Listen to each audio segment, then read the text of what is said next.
Hi friends, welcome back to my channel. ఈరోజు నేను చెప్పబోయే కథ పేరు రాజుగారి చిన్న కూతురు కథ. అనగనగా ఒక రాజుగారు, ఆయనకు 7 కూతుళ్ళు ఉండేవారు. వాళ్ళల్లో అందరికంటే చిన్న అమ్మాయి అద్భుతమైన అందగత్తె, చాలా మంచిది. కానీ ఆమె చాలా అమాయకురాలు. రాజుకి చిన్న కూతురిపై ఎంతో ఇష్టం. చాలా ముద్దుగా చూసేవాడు. అది మిగతా కూతుళ్ళకి అస్సలు నచ్చేది కాదు. వాళ్ళు ఆ అమ్మాయిని ఎప్పుడూ ఏడిపించేవాళ్ళు. ఓ రోజు వాళ్ళు పొన్నాగా పూలు ఏరుకు రావటానికి వెళ్ళారు. ఆ చెట్టు చాలా పెద్దది. చిన్న అమ్మాయితో ఆమె అక్కలు అన్నారు, చిన్నమ్మాయి, నిన్ను చెట్టు ఎక్కిస్తాము, నీ బుట్ట మేము నింపి పెడతాము, నువ్వు పూలు దులుపు అని.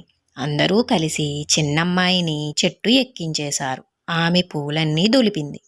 6 అమ్మాయిలు తను గంపలు నిండా పూలన్నీ ఏరుకున్నారు. చీకటి పడబోతూ ఉంది. అందరూ కలిసి కూడబలుక్కుని చిన్నమ్మాయిని చెట్టు దించకుండానే వదిలేసి వెళ్ళిపోయారు. చీకటి పడిపోయింది. చిన్నమ్మాయికి చాలా భయం వేసింది. కానీ ఆమెకి చెట్టు దిగటం చేత కాదు. అలాగే ఏడుస్తూ చెట్టుపై ఉండిపోయింది. ఇంతలో ఆ పక్కగా ఓ పిల్లి వెళుతూ కనిపించింది. పిల్లి, పిల్లి, నన్ను కాస్త కిందకు దింపవా అంటూ అడిగింది చిన్నమ్మాయి. నేనే చాలా చిన్నదాన్ని, నిన్నెలా దింపగలను అంటూ తన దారిని తాను వెళ్ళిపోయింది పిల్లి. ఇంతలో అటుకేసి ఓ కోతి వచ్చింది. దాన్ని అడిగితే అది అలాగే సమాధానం ఇచ్చి వెళ్ళిపోయింది. అలాగే పిట్ట, ముంగీస, కుందేలు, ఇలా ఎన్నో చిన్న చిన్న జంతువులు వచ్చాయి ఆ దారి వెంట. కానీ ఏ ఒక్కటి చిన్నమ్మాయి చెట్టు మీద నుండి కిందకు దించలేదు. పాపం, ఆమె అలాగే ఏడుస్తూ చెట్టుపైనే ఉండిపోయింది. అర్ధరాత్రి అయ్యాక ఓ పులి అటువైపుగా వచ్చింది. పులి, నువ్వెంతో బలంగా పెద్దగా ఉన్నావు, నన్ను కిందకు దింపి వెళ్ళవా అని అడిగింది చిన్నమ్మాయి. దానికి పులి, నేను పులిని, తినేయటమే గాని నేను అలాంటి పనులు చెయ్యను, ఇప్పుడు నిన్ను తినేబోతున్నాను అంటూ మీదకు వచ్చింది. చిన్నమ్మాయి బాగా ఆలోచించి, సరే నన్ను తినేసేయ్, కానీ దయచేసి నా కోరిక ఒకటి తీర్చు అంది. సరే, ఏమిటో చెప్పు అంది పులి. నన్ను పూర్తిగా తినకుండా నా చిటికెను వేలు మాత్రం వదిలేయ్ అంది చిన్నమ్మాయి. ఆ అమ్మాయిని తినేసి ఆమెకిచ్చిన మాట ప్రకారం ఆమె చిటికెన వేలు మాత్రం వదిలేసి వెళ్ళిపోయింది పులి. తెల్లవారగట్ల చీకటితోనే ఆ దారిలో జగంవాడొకడు వెళుతున్నాడు.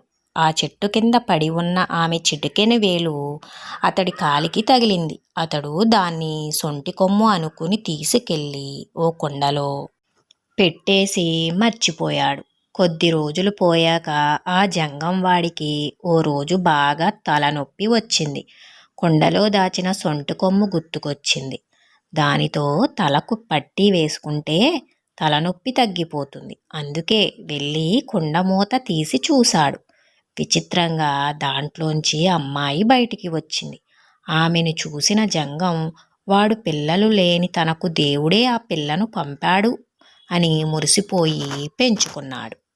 అలా కొద్ది రోజులు గడిచాక ఓనాడు ఆమె, నానా, నేను భిక్షకి వెళతాను అని అడిగింది. సరే, కాస్త పెద్దదైపోయిందిగా, తప్పిపోకుండా తిరిగొస్తుంది, వెళ్ళమని ఆ జంగంవాడు ఆమెను భిక్షకి పంపించాడు.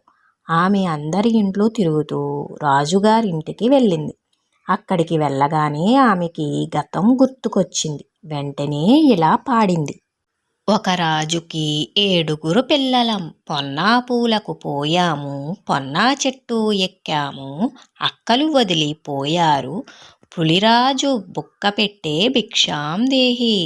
ఆ పాట విని రాజు వచ్చి, ఎవరు నువ్వు, పొన్నా పూలు సంగతి చెప్తున్నావేమిటి అని అడిగాడు. అప్పుడు ఆ అమ్మాయి అక్కలు మోసం చేశారని జరిగిన కథంతా చెప్పింది.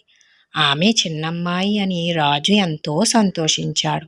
మిగతా 6 మంది కూతుళ్లను ఇంట్లోంచి బయటకు వెళ్ళగొట్టాడు. ఎలా ఉంది ఫ్రెండ్స్ ఈ కథ? మీకు నా కథలు గనక నచ్చినట్లయితే నా వీడియోస్ని లైక్ చేసి, షేర్ చేసి, సబ్స్క్రైబ్ చేసుకోండి. Thank you.